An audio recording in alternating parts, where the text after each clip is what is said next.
Ikawalo ng Nobyembre noong nakaraang taon, sinuyod ng Bagyong Yolanda ang Visayas at Palawan. Dala nito ang malalakas na hangin, sanhi ng malalaking along lumamon sa mga dalampasigan ng Samar at Leyte. Paghupa ng unos, nagkalat ang mga bangkay, basura at mga pira-pirasong bahagi ng mga nasirang bahay.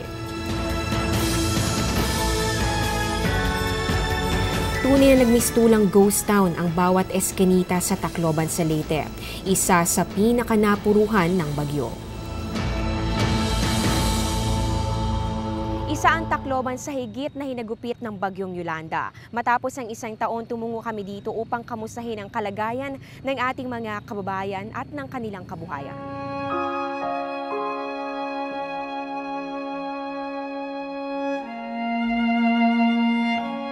Dumaan ang isang taon, ngunit ang ilan sa mga bakas na iniwan ni Yolanda hindi pa rin tuluyang nabubura.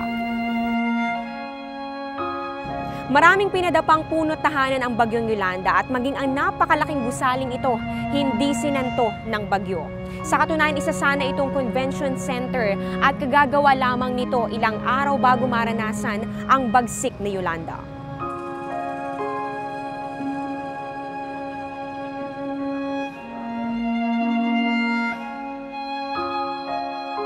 Makikita natin sa pader na ito, meron nakasulat na "We need food, SOS". Sumasalamin lamang ito sa kung gaano kahirap ang naging sitwasyon ng ating mga kababayan noong humagupit ang Bagyong Yolanda. Isa nga sa mga naging pangunahing pangangailangan nila noong mga oras sa iyon ay ang pagkain.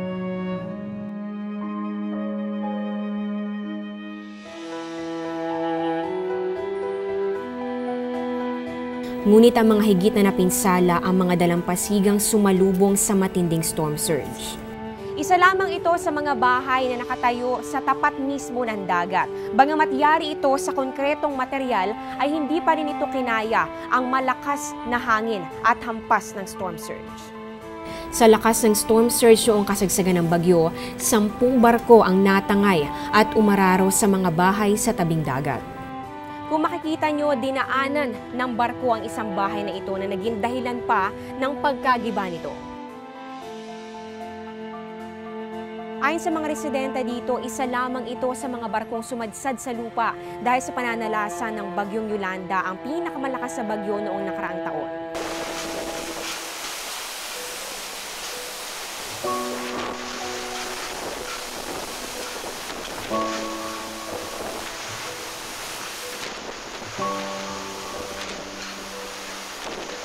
Maging ang mass grave sites nagkalat sa ilang bayan ng Leyte.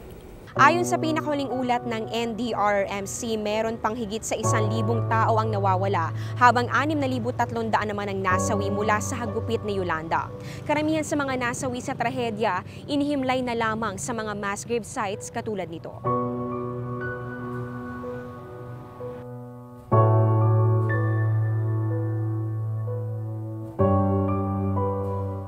Ayon sa National Disaster Risk Reduction and Management Council o NDRRMC, aabot ng 3 hanggang 5 taon ang bubunuin upang maibalik sa dati ang mga lugar na pinadapa ni Yolanda.